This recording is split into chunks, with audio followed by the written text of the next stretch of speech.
ಆತ್ಮೀಯ ಶಿಕ್ಷಕ ಬಂಧು ಭಗಿನಿಯರೇ, ತಮಗೆಲ್ಲರಿಗೂ ಇಎನ್ಕೆ ಲೆವೆಲ್ 3ಯ ಎಲ್&ಎಸ್ ಪಠ್ಯಕ್ರಮದ module 1 overview of L and S in ENK level 3 and use of ಡಿಕ್ಷನರಿಗೆ ಆತ್ಮೀಯ ಸ್ವಾಗತ. ಶಿಕ್ಷಕರೇ, ಈ ಮಾಡ್ಯೂಲ್ನಲ್ಲಿ ತಮಗೆ ಇಎನ್ಕೆ ಲೆವೆಲ್ 3ಯ ಎಲ್&ಎಸ್ ಪಠ್ಯಕ್ರಮವನ್ನು ಮೈಲ್ ಸ್ಟೋನ್ಸ್ಗಳ ಮೂಲಕ ಹೇಗೆ ಕಾರ್ಯಗತಗೊಳಿಸುವುದು ಹಾಗೂ ತಾವು ತಮ್ಮ ಬೋಧನಾ ಕಲಿಕಾ ಪ್ರಕ್ರಿಯೆಯ ಸಮಯವನ್ನು ಹೇಗೆ ನಿರ್ವಹಿಸುವುದು ಎಂಬುದರ ಕುರಿತು ಪ್ರಾಯೋಗಿಕ ಸಲಹೆಯೊಂದಿಗೆ ತಿಳಿಸಲಾಗಿದೆ. ಶಿಕ್ಷಕರೇ, ಒಮ್ಮೆ ನಾವು ಎಲ್&ಎಸ್ ಪಠ್ಯಕ್ರಮದ ಪುನರಾವಲೋಕನ ಮಾಡಿದರೆ ನಮಗೆ ತಿಳಿದುಬರುವ ಅಂಶ ಎಲ್&ಎಸ್ ಒಂದು ಹೋಲ್ ಕ್ಲಾಸ್ ಆಕ್ಟಿವಿಟಿಯಾಗಿದ್ದು ಇದರಲ್ಲಿ 6 ಸೆಗ್ಮೆಂಟ್ಸ್ಗಳನ್ನು ಅನುಸರಿಸಲಾಗುತ್ತದೆ. All 3 levels of the activity are covered in a single period. ಅಂದರೆ ಎಲ್ಲಾ 3 ತರಗತಿ ವಿದ್ಯಾರ್ಥಿಗಳಿಗೂ ಒಂದೇ ಅವಧಿಯಲ್ಲಿ ಬೋಧನಾ ಪ್ರಕ್ರಿಯೆಯ ಚಟುವಟಿಕೆಗಳು ನಡೆಯುತ್ತವೆ. ಇದರಲ್ಲಿ ಪ್ರಮುಖವಾಗಿ ಗಮನಿಸಬೇಕಾದದ್ದು 1 ಮತ್ತು 2ನೇ ತರಗತಿಯ ಪಠ್ಯವು ಶಿಕ್ಷಕರ ನಿರ್ದೇಶನದಲ್ಲಿಯೇ ನಡೆಯುತ್ತದೆ. ಇಲ್ಲಿ ಶಿಕ್ಷಕರೇ ವಿದ್ಯಾರ್ಥಿಗಳಿಗೆ ಚಟುವಟಿಕೆಗಳನ್ನು ವಿವರಿಸುತ್ತಾರೆ, ಅವುಗಳನ್ನು ನಿರ್ವಹಿಸಲು ಮಾರ್ಗದರ್ಶನ ನೀಡುತ್ತಾರೆ, ಅವುಗಳ ಪುನರ್ಬಲನ ಮಾಡುತ್ತಾರೆ ಹಾಗೂ ಚಟುವಟಿಕೆಗಳ ನಿರ್ವಹಣೆಯಲ್ಲಿ ವಿದ್ಯಾರ್ಥಿಗಳನ್ನು ಬೆಂಬಲಿಸುತ್ತಾರೆ. ಆದರೆ 3ನೇ ತರಗತಿಯಲ್ಲಿ ಶಿಕ್ಷಕರು ಜಸ್ಟ್ ಫೆಸಿಲಿಟೇಟರ್ಸ್, ಅಂದರೆ ಶಿಕ್ಷಕರು ಕೇವಲ ಸುಗಮಕಾರಕರಾಗಿ ಪಾತ್ರ ನಿರ್ವಹಿಸುತ್ತಾರೆ. ಏಕೆಂದರೆ 3ನೇ ತರಗತಿಯಲ್ಲಿ ಸ್ವತಃ ವಿದ್ಯಾರ್ಥಿಗಳೇ ಅಸೈನ್ಮೆಂಟ್ಸ್ ಅಥವಾ ಪ್ರಾಜೆಕ್ಟ್ಸ್ ವರ್ಕ್ಗಳಲ್ಲಿ ತಮ್ಮನ್ನು ತಾವೇ ತೊಡಗಿಸಿಕೊಂಡಿರುತ್ತಾರೆ. ಚಟುವಟಿಕೆಗಳ ಹೆಚ್ಚಿನ ಭಾಗವು ಸ್ವತಃ ವಿದ್ಯಾರ್ಥಿಗಳಿಂದಲೇ ನಿರ್ವಹಿಸಲ್ಪಡುತ್ತದೆ. ಇಲ್ಲಿ ಶಿಕ್ಷಕರ ಪಾತ್ರವು ಅಸೈನ್ಮೆಂಟ್ಸ್ ಅಥವಾ ಪ್ರಾಜೆಕ್ಟ್ಸ್ಗಳನ್ನು ಕಾರ್ಯಗತಗೊಳಿಸಲು ಗಡುವನ್ನು ನಿಗದಿಪಡಿಸುವುದು, ವಿದ್ಯಾರ್ಥಿಗಳಿಗೆ ಸೂಕ್ತ ಸೂಚನೆಗಳನ್ನು ನೀಡುವುದರ ಮೂಲಕ ಅವರೇ ಸ್ವಂತವಾಗಿ ಅಸೈನ್ಮೆಂಟ್ಸ್ ಅಥವಾ ಪ್ರಾಜೆಕ್ಟ್ಸ್ಗಳನ್ನು ಮಾಡಲು ಅನುವು ಮಾಡಿಕೊಡುವುದು, ವಿದ್ಯಾರ್ಥಿಗಳು ಅಸೈನ್ಮೆಂಟ್ಸ್ ಅಥವಾ ಪ್ರಾಜೆಕ್ಟ್ಸ್ಗಳಲ್ಲಿ ತೊಡಗಿಸಿಕೊಂಡಿದ್ದಾರೆಂಬುದರ ಬಗ್ಗೆ ಪ್ರತಿದಿನ ಖಚಿತಪಡಿಸಿಕೊಳ್ಳುವುದು, ಅವರ ಕೆಲಸವನ್ನು ಪರಿಶೀಲಿಸುವುದು ಮತ್ತು ಅವರ ಯೋಜನೆಗಳನ್ನು ಪ್ರಸ್ತುತಪಡಿಸುವುದಕ್ಕೆ ಅಂದರೆ ಪ್ರೆಸೆಂಟೇಷನ್ಸ್ಗಳಿಗೆ ವ್ಯವಸ್ಥೆಗಳನ್ನು ಮಾಡುವುದು. ಶಿಕ್ಷಕರೇ, ಇಲ್ಲಿ ನಾವು ಗಮನಿಸಬೇಕಾದ ಅಂಶ ವಿದ್ಯಾರ್ಥಿಗಳಿಗೆ ಅಸೈನ್ಮೆಂಟ್ಸ್ಗಳನ್ನು ಎಲ್&ಎಸ್ನ 3 ಸೆಗ್ಮೆಂಟ್ಸ್ಗಳಾದ ಪ್ರೆಸೆಂಟೇಷನ್, ಕನ್ವರ್ಸೇಷನ್ ಸರ್ಕಲ್ ಅಂಡ್ ಟಿಪಿಆರ್ಗಳಲ್ಲಿ ನೀಡಲಾಗುತ್ತದೆ. ರೈಮ್ಸ್ ಅಂಡ್ ಸ್ಟೋರೀಸ್ಗಳು ಕ್ಲಾಸ್ 1 and 2 ನಲ್ಲಿ ನಡೆಯುವ ಮಾದರಿಯಲ್ಲಿಯೇ ಆ ತರಗತಿಗಳೊಂದಿಗೆ ನಡೆಯುತ್ತವೆ. ವಿದ್ಯಾರ್ಥಿಗಳು ತಮ್ಮದೇ ಆದ ಲ್ಯಾಂಗ್ವೇಜ್ ಗೇಮ್ಸ್ಗಳನ್ನು ಕೂಡ ಆಡುತ್ತಾರೆ. ಇಎನ್ಕೆ ಲೆವೆಲ್ 3 ಅಥವಾ ಕ್ಲಾಸ್ 3ನ ಮೈಲ್ ಸ್ಟೋನ್ 1 ಇಂಡಿಪೆಂಡೆಂಟ್ ರೀಡಿಂಗ್ ಅಂದರೆ ಸ್ವತಂತ್ರ ಓದುವಿಕೆಯ ಬೆಳವಣಿಗೆಯ ಪ್ರಮುಖ ಹಂತಗಳಾದ 2 ಪ್ರಮುಖ ಪರಿಕಲ್ಪನೆಗಳನ್ನು ಪರಿಚಯಿಸುತ್ತದೆ. 1. How to use a dictionary, ಡಿಕ್ಷನರಿಯನ್ನು ಹೇಗೆ ಬಳಸುವುದು. 2. How to use major punctuations, ಲೇಖನ ಚಿಹ್ನೆಗಳಾದ ಪೂರ್ಣವಿರಾಮ, ಅಲ್ಪವಿರಾಮ, ಪ್ರಶ್ನಾರ್ಥಕ ಚಿಹ್ನೆ, ಆಶ್ಚರ್ಯ ಸೂಚಕ ಚಿಹ್ನೆ ಮತ್ತು ಅಪಾಸ್ಟ್ರಫಿಸ್ಗಳನ್ನು ಹೇಗೆ ಬಳಸುವುದು. ಇವೆರಡೂ ಪರಿಕಲ್ಪನೆಗಳು ವಿದ್ಯಾರ್ಥಿಗಳಿಗೆ ಹೊಸ ಪದಗಳ ಅರ್ಥವನ್ನು ಹುಡುಕಲು ಪ್ರೋತ್ಸಾಹಿಸುವುದರ ಮೂಲಕ ಮುಂದಿನ ಲ್ಯಾಡರ್ಗಳಿಗೆ ಹೋಗುತ್ತಿದ್ದಂತೆ ಅವರಿಗೆ ಅರ್ಥದೊಂದಿಗೆ ಓದಲು ಸಹಾಯ ಮಾಡುತ್ತವೆ. ಶಿಕ್ಷಕರೇ, ನಾವೀಗ ಈ 2 ಪರಿಕಲ್ಪನೆಗಳ ಪ್ರಾಮುಖ್ಯತೆಯನ್ನು ಸವಿಸ್ತಾರವಾಗಿ ತಿಳಿದುಕೊಳ್ಳೋಣ. ಎಲ್ಲಾ ವರ್ಡ್ಸ್ ಅಥವಾ ವೊಕ್ಯಾಬ್ಯುಲರಿಯನ್ನು ಕಲಿಸಲು ಆಗುವುದಿಲ್ಲ. ವಿದ್ಯಾರ್ಥಿಗಳು ಹೊಸ ಪಠ್ಯವನ್ನು ಓದಿದಾಗ ಅವರು ಹೊಸ ಪದಗಳೆಡೆಗೆ ಬರುತ್ತಾರೆ. ಕೆಲವೊಮ್ಮೆ ಅವರು ವಾಕ್ಯದ ಸಹಾಯದೊಂದಿಗೆ ಪದದ ಅರ್ಥವನ್ನು ಊಹಿಸಬಹುದು. ಆದರೆ ಕೆಲವೊಮ್ಮೆ ಇದು ಸಾಧ್ಯವಾಗದೆ ಅವರಿಗೆ ಹೊರಗಿನ ಸಹಾಯ ಬೇಕಾಗುತ್ತದೆ. ಈ ಸಮಯದಲ್ಲಿ ಅವರು ಡಿಕ್ಷನರಿಯನ್ನು ಉಪಯೋಗಿಸಬೇಕಾಗುತ್ತದೆ.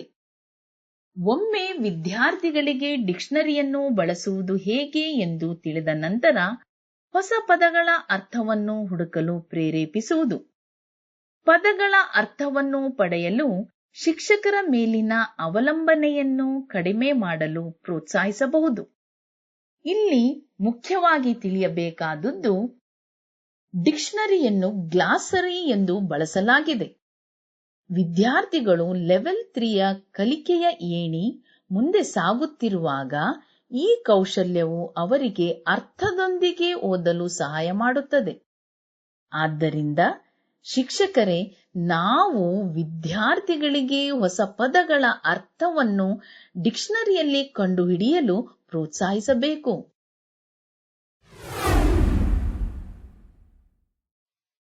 ಈಗ ನಾವು ಪಂಕ್ಚುಯೇಷನ್ಸ್ ಅಂದರೆ ಲೇಖನ ಚಿಹ್ನೆಗಳ ಬಗ್ಗೆ ತಿಳಿದುಕೊಳ್ಳೋಣ. Punctuations are very important. ಕಾರಣ ಇವು ವಾಕ್ಯಕ್ಕೆ ಅರ್ಥವನ್ನು ನೀಡುತ್ತವೆ. ಪಂಕ್ಚುಯೇಷನ್ಸ್ ಓದುವವ ಹಾಗೂ ಕೇಳುವವರಿಬ್ಬರಿಗೂ ವಾಕ್ಯದ ಅರ್ಥವನ್ನು ಗ್ರಹಿಸುವಲ್ಲಿ ಸಹಾಯ ಮಾಡುತ್ತವೆ. Let's compare these sentences. Santosh said the teacher is funny. Santosh said the teacher is funny.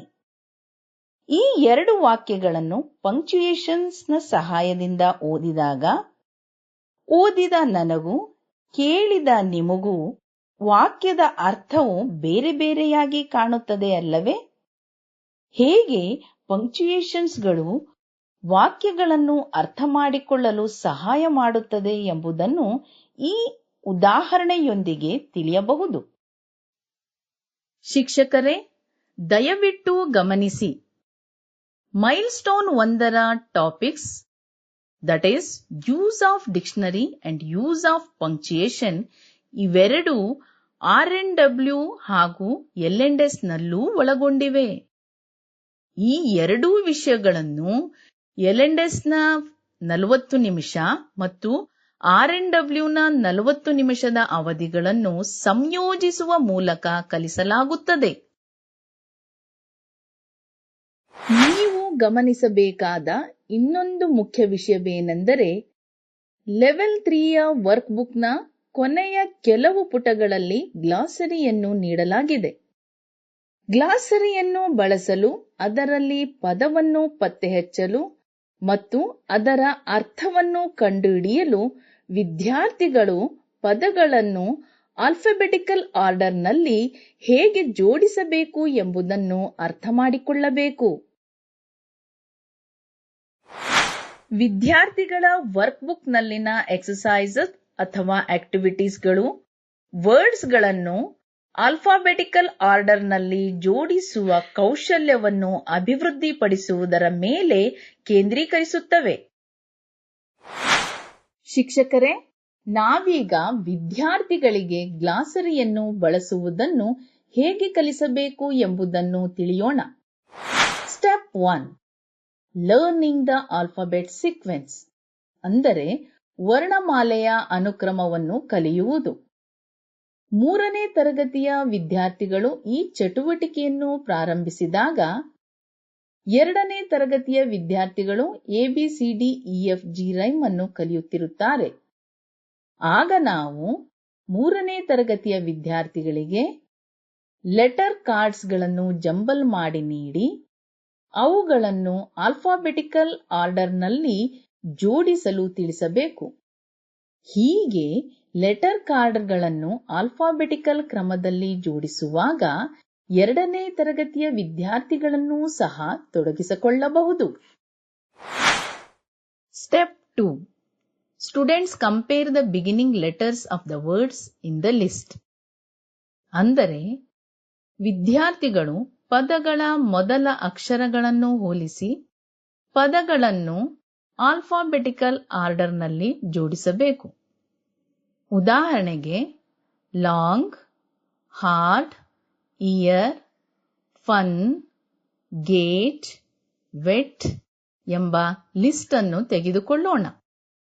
ಈಗ ಮೊದಲಿಗೆ ವಿದ್ಯಾರ್ಥಿಗಳು ಈ ಲಿಸ್ಟಿನಲ್ಲಿರುವ ಪದಗಳನ್ನು ವಾಲ್ ಸ್ಲೇಟ್ನ ಮೇಲೆ ಬರೆಯಬೇಕು. ವಿದ್ಯಾರ್ಥಿಗಳು ಬರೆದ ನಂತರ ಅವರಿಗೆ ಲಿಸ್ಟಿನಿಂದ ಯಾವುದಾದರೂ 2 ಪದಗಳನ್ನು ಆರಿಸಿಕೊಳ್ಳಲು ನಿರ್ದೇಶಿಸಿ. ನಂತರ ಅವರಿಗೆ ಲೆಟರ್ಸ್ ಕಾರ್ಡ್ಗಳನ್ನು ಕೊಟ್ಟು ಅದನ್ನು ಆ ಪದಗಳಂತೆ ಕ್ರಮವಾಗಿ ಜೋಡಿಸಿಕೊಳ್ಳಲು ತಿಳಿಸಿ. ವಿದ್ಯಾರ್ಥಿಗಳಿಗೆ 2 ಪದಗಳ ಮೊದಲ ಅಕ್ಷರಗಳನ್ನು ಹೋಲಿಕೆ ಮಾಡಲು ತಿಳಿಸಿ. ಯಾವ ಅಕ್ಷರ ಮೊದಲು ಬರುತ್ತದೆ ಎಂದು ಕೇಳಿ ಹಾಗೂ ಈ ಪದಗಳನ್ನು ಆಲ್ಫಾಬೆಟಿಕಲ್ ಕ್ರಮದಲ್ಲಿ ಜೋಡಿಸಲು ತಿಳಿಸಿ. Step 3. Students take up another word. ಅಂದರೆ ವಿದ್ಯಾರ್ಥಿಗಳು 2 ಪದಗಳನ್ನು ಜೋಡಿಸಿದ ನಂತರ ಇನ್ನೊಂದು ಪದವನ್ನು ಆಯ್ಕೆ ಮಾಡಿಕೊಳ್ಳಬೇಕು. ಉದಾಹರಣೆಗೆ ಹೊಸ ಪದ ಇಯರ್ ಅನ್ನು ಲೆಟರ್ ಕಾರ್ಡ್ನ ಮೂಲಕ ಜೋಡಿಸಿ ಅದರ ಮೊದಲ ಅಕ್ಷರವನ್ನು ಈಗಾಗಲೇ ಜೋಡಿಸಿದ 2 ಪದಗಳ ಮೊದಲ ಅಕ್ಷರಗಳೊಂದಿಗೆ ಕಂಪೇರ್ ಮಾಡಿ ಅದನ್ನು ಸರಿಯಾದ ಸ್ಥಳದಲ್ಲಿ ಜೋಡಿಸುವುದು.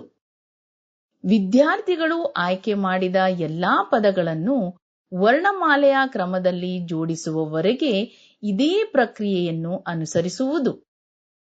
Now add some more words to the list. ಅಂದರೆ ಈಗಾಗಲೇ ನೀಡಿದ ಲಿಸ್ಟಿಗೆ ಮತ್ತೆ ಕೆಲವು ವರ್ಡ್ಸ್ಗಳನ್ನು ನೀಡಿ ವಿದ್ಯಾರ್ಥಿಗಳಿಗೆ ಹೆಚ್ಚಿನ ಪ್ರಾಕ್ಟೀಸ್ ಅನ್ನು ನೀಡುವುದು. ಉದಾಹರಣೆಗೆ long, hand, year, gate, wet ಈ ಲಿಸ್ಟಿಗೆ ink, cat, father, big, post, king, dog ಇತ್ಯಾದಿ ವರ್ಡ್ಸ್ಗಳನ್ನು ನೀಡಿ. ಈ ಪದಗಳನ್ನು ವಿದ್ಯಾರ್ಥಿಗಳು ಆಲ್ಫಾಬೆಟಿಕಲ್ ಆರ್ಡರ್ನಲ್ಲಿ ಅರೇಂಜ್ ಮಾಡಲು ಪ್ರಾಕ್ಟೀಸ್ ಮಾಡಲಿ. Step 4. Students use the glossary to find the meaning of the words. ಈಗ ವಿದ್ಯಾರ್ಥಿಗಳಿಗೆ ಗ್ಲಾಸರಿಯನ್ನು ತೋರಿಸಿ ಇದರಲ್ಲಿ ಇಂಗ್ಲಿಷ್ ಪದಗಳಿವೆ, ಈ ಪದಗಳಿಗೆ ಕನ್ನಡದ ಅರ್ಥಗಳಿವೆ ಎಂದು ತಿಳಿಸಿ ಮತ್ತು ಇದರಲ್ಲಿ ಪದಗಳ ಅರ್ಥವನ್ನು ತಿಳಿದುಕೊಳ್ಳಲು ಎಲ್ಲಾ ಪದಗಳನ್ನು ಆಲ್ಫಾಬೆಟಿಕಲ್ ಆರ್ಡರ್ನಲ್ಲಿ ಜೋಡಿಸಲಾಗಿದೆ ಎಂದು ವಿವರಿಸಿ. ಶಿಕ್ಷಕರೇ, ಸಾಮಾನ್ಯವಾಗಿ ಸೇಮ್ ಲೆಟರ್ನಿಂದ ಪ್ರಾರಂಭವಾಗುವ ತುಂಬಾ ಪದಗಳನ್ನು ನಾವು ನೋಡುತ್ತೇವೆ. ಹಾಗಾಗಿ ಅಂತಹ ಪದಗಳನ್ನು ಆಲ್ಫಾಬೆಟಿಕಲ್ ಆರ್ಡರ್ದಲ್ಲಿ ಹೇಗೆ ಜೋಡಿಸುವುದು ಎಂದು ನಾವು ತಿಳಿದುಕೊಳ್ಳೋಣ. ಇಲ್ಲಿಯೂ ಕೂಡ ನಾವು ಪ್ರಮುಖವಾಗಿ 4 ಹಂತಗಳನ್ನು ಅನುಸರಿಸಬೇಕಾಗಿದೆ. ಅವು ಯಾವುವು ಎಂದು ಕ್ರಮವಾಗಿ ಸವಿಸ್ತಾರವಾಗಿ ತಿಳಿದುಕೊಳ್ಳೋಣ. ಸ್ಟೆಪ್ 1. ವಿದ್ಯಾರ್ಥಿಗಳಿಗೆ ಬ್ರಿಂಗ್, ಬ್ಯಾಂಗ್, ಬ್ಲ್ಯಾಂಕ್, ಬೆಡ್ ಈ ಪದಗಳನ್ನು ಗಮನಿಸಲು ತಿಳಿಸಿ.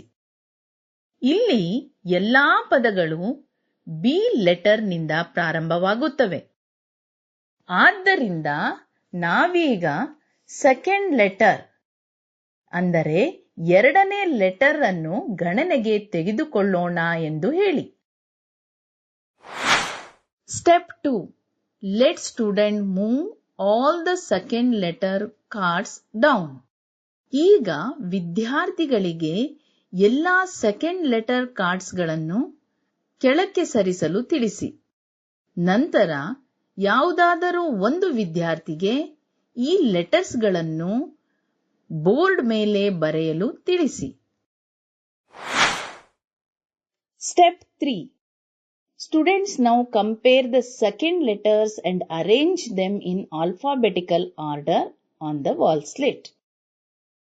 ಈಗ ವಿದ್ಯಾರ್ಥಿಗಳು ಎರಡನೇ ಲೆಟರ್ ಅನ್ನು ಕಂಪೇರ್ ಮಾಡಿ ಆ ಪದಗಳನ್ನು ವಾಲ್ ಸ್ಲೇಟಿನಲ್ಲಿ ಆಲ್ಫಾಬೆಟಿಕಲ್ ಆರ್ಡರ್ನಲ್ಲಿ ಜೋಡಿಸಿ ಬರೆಯುವಂತೆ ತಿಳಿಸಿ. Next, students arrange words with the same first 2 letters.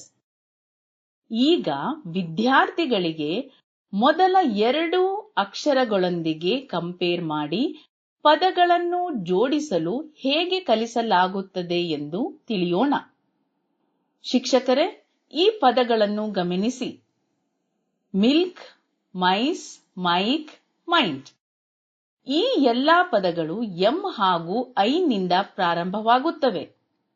ಆದ್ದರಿಂದ ನಾವು 3ನೇ ಲೆಟರ್ ಅನ್ನು ನೋಡೋಣ ಎಂದು ವಿದ್ಯಾರ್ಥಿಗಳಿಗೆ ತಿಳಿಸಬೇಕು. ಈ ಪದಗಳನ್ನು ಲೆಟರ್ ಕಾರ್ಡಿನಿಂದ ಜೋಡಿಸಿದ ನಂತರ 3ನೇ ಲೆಟರ್ ಅನ್ನು ಕೆಳಕ್ಕೆ ಸರಿಸಲು ವಿದ್ಯಾರ್ಥಿಗಳಿಗೆ ತಿಳಿಸಿ. ಈ ಪ್ರಕ್ರಿಯೆಯನ್ನು ಬ್ಲಾಕ್ ಬೋರ್ಡ್ನಲ್ಲಿ ಬರೆದು ಮನದಟ್ಟಾಗುವ ರೀತಿಯಲ್ಲಿ ವಿವರಿಸಿ. ಈಗ ವಿದ್ಯಾರ್ಥಿಗಳು 3rd ಲೆಟರ್ ಅನ್ನು ಕಂಪೇರ್ ಮಾಡಿ ತಮ್ಮ ವಾಲ್ ಸ್ಲೇಟ್ನಲ್ಲಿ ಆಲ್ಫಾಬೆಟಿಕ್ ಆರ್ಡರ್ನಲ್ಲಿ ಬರೆದು ನಂತರ ಪದಗಳನ್ನು ಆಲ್ಫಾಬೆಟಿಕಲ್ ಆರ್ಡರ್ನಲ್ಲಿ ಅರೇಂಜ್ ಮಾಡಲು ಪ್ರೋತ್ಸಾಹಿಸಿ. Step 4, finding the words in the glossary. ಪಠ್ಯದಲ್ಲಿ ಅನ್ನೋನ್ ವರ್ಡ್ಸ್, ಅಪರಿಚಿತ ಪದವನ್ನು ಕಂಡಾಗ ವಿದ್ಯಾರ್ಥಿಗಳು ಗ್ಲಾಸರಿಯನ್ನು ಬಳಸಬಹುದು. ಗ್ಲಾಸರಿಯನ್ನು ವಿದ್ಯಾರ್ಥಿಗಳಿಗೆ ತೋರಿಸಿ ಮತ್ತು ಅದರಲ್ಲಿ ಇಂಗ್ಲಿಷ್ನ ಪದಗಳಿಗೆ ಅದರ ಕನ್ನಡ ಅರ್ಥಗಳಿವೆ ಎಂದು ಹೇಳಿ. ನಾವು ತಿಳಿದುಕೊಳ್ಳಲು ಬಯಸುವ ಪದವನ್ನು ಕಂಡುಹಿಡಿಯಲು ನಮಗೆ ಸಹಾಯ ಮಾಡಲು ಎಲ್ಲಾ ಪದಗಳನ್ನು ಆಲ್ಫಾಬೆಟಿಕಲ್ ಆರ್ಡರ್ನಲ್ಲಿ ಜೋಡಿಸಲಾಗಿದೆ ಎಂದು ಅವರಿಗೆ ತಿಳಿಸಿ.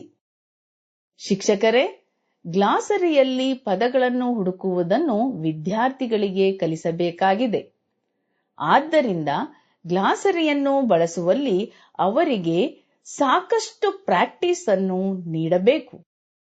ಇಲ್ಲಿಯವರೆಗೆ ತಿಳಿಸಿದ ಅಂಶಗಳ ಮೂಲಕ ತಮಗೆಲ್ಲರಿಗೂ overview of L&S in ENK level 3 and use of ಡಿಕ್ಷನರಿಯ ಬಗ್ಗೆ ಚೆನ್ನಾಗಿ ಅರ್ಥವಾಗಿದೆ ಎಂದು ಭಾವಿಸುತ್ತಾ ಶುಭವಾಗಲಿ. ವಂದನೆಗಳು.